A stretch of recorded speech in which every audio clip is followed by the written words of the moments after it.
Have you ever painted a landscape only to find that it looks flat and lifeless on your canvas? That's because creating true depth in a landscape painting is one of the biggest challenges that artists face. Now today I'm going to show you how to paint this beautiful rugged mountain landscape inspired by the South Island of New Zealand, where the aerial perspective is going to give us dramatic opportunities for layering and also creating depth and distance in our paintings. I'll show you exactly how to translate this challenging terrain onto your canvas using my 6-step method that guarantees dimension and depth to your work. Now the first thing I do here is I just loosely sketch out the composition using burnt sienna with a bit of medium to improve the flow of the paint. And I'm using oil paints. In fact, the brand of paint I'm using is Blue Ridge Oils, and if you want to get some, I've put a link in the description box below. And I'm painting on a 12-inch by 16-inch linen canvas panel made by Seascape, and again, if you want to get some of those, I've put a link in the description box below. Now, step number 1 is to paint your dark values and shadows first. And what I've done here is I've started off with the cloud shadows. Now, clouds and skies are some of the lightest values in the landscape, but I started with this, and I include this in the shadows anyway. So value is how light or dark your subject is, and the general rule of thumb is that we'll find our darkest darks and our lightest lights in the foreground. Then as landforms recede, the darks aren't as dark and the lights aren't as light. But by painting the dark values and shadows first, we can quickly get a tonal framework that's then going to make it easier for us to paint the areas in light afterwards. So creating the depth and distance and the atmospheric perspective in the painting starts in the blocking in stage right here, and starts with painting your dark values first. Now at the time of making this video, I actually painted this the previous year, and one of the things I've done to change my painting method since then is to actually start with the darkest darks first and then work my way back, whereas when I painted this I started off with the clouds first and then work my way forward, getting progressively darker with the shadows. But you know, we still learn things as we're painting here, and the more brush mileage we get under our belts. So I'll just go over some of the colour mixes that I've used for the shadows here. So for the clouds and those distant mountains, I've used the same colours: ultramarine blue with some burnt sienna to desaturate, titanium white, and a little alizarin crimson, which just gives the mix of violet tint. And this is just such a versatile colour mix to use, because you can use it for clouds, you can use it for shadows, rocks, things like that. Shadows, dark shadows in the foregrounds, stones, all sorts of things. It's a very versatile colour mix to use. Now for those darkest darks in the foreground, I've used a mix of ultramarine blue with a little bit of yellow ochre, and there's a bit of burnt sienna in there as well, so that's just going to create a dark tone and also give it a green cast. So now we've got the framework of the painting by painting the darks first, we can then go on to step number 2, which is painting the areas in light and using loose brushwork. Now what this is going to do is this is going to add life and vitality to the whole painting and just make it expressive. So expressive brushwork. So if you're an artist that's struggling to loosen up your brushwork and your paintings are just too detailed and too rigid, this is the way to go. Don't worry about detail at all in this stage. We're in the blocking in stage here. We can go really loose with the brushwork, and then once it's dry, then we can start adding details to it and building up those layers, and we'll see that later on in this video.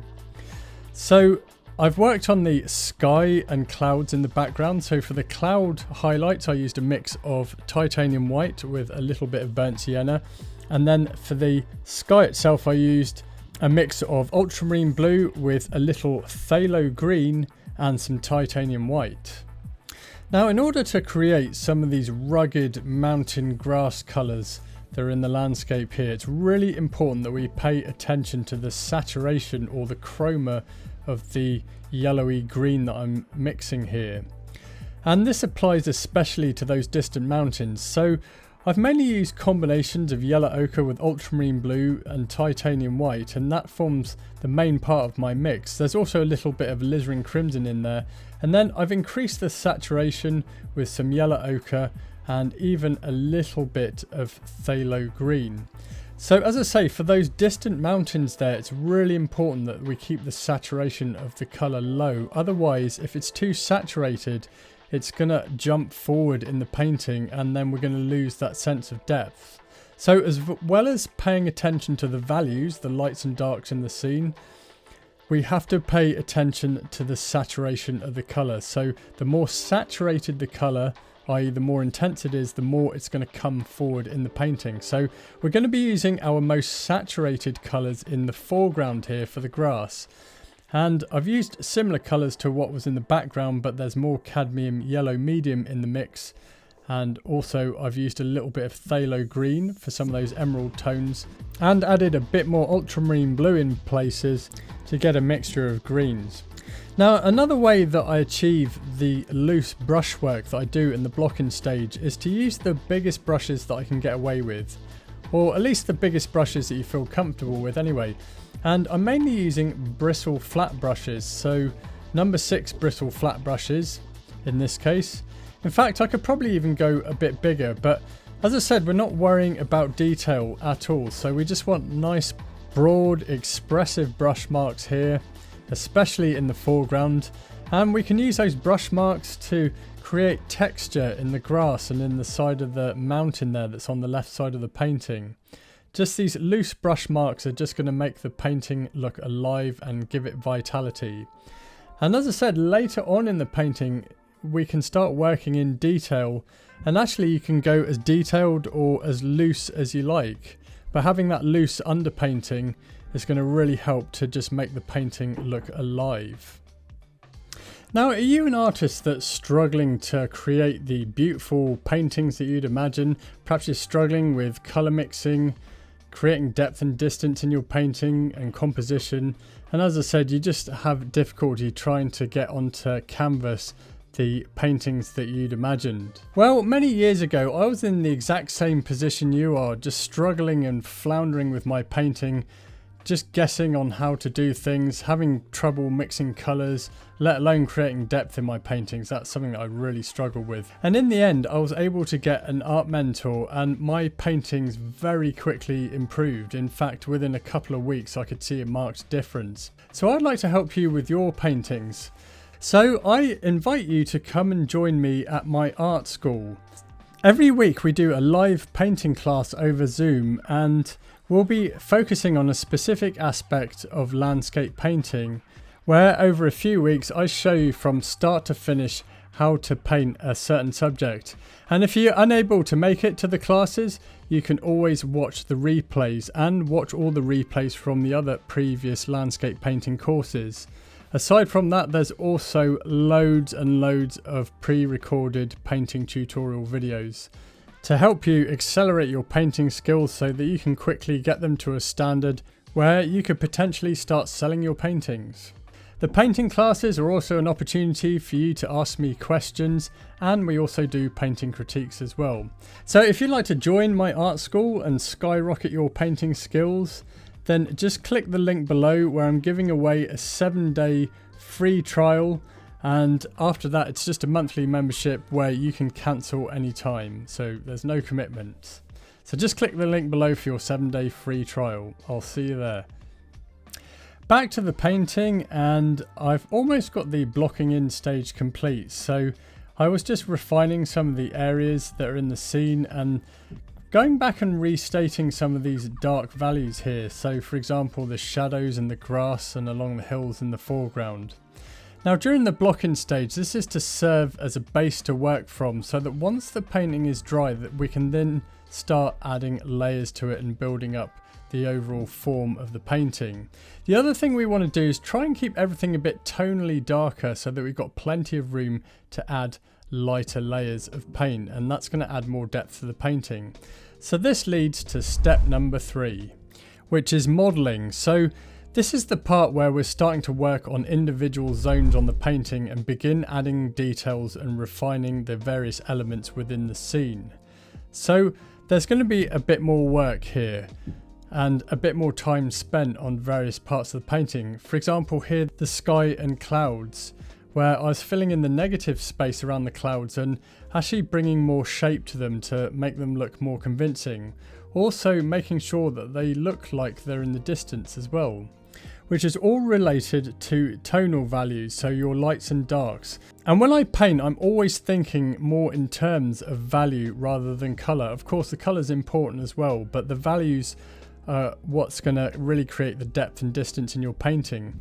You can get away with not having the correct colour, but if the values are off or not working, then the whole painting could end up looking flat. Now step number 4 is to start building up the layers. So I started off darker and now I'm building up lighter layers of paint. There's other things I can do with these layers as well. For example, just reassessing the composition of the painting.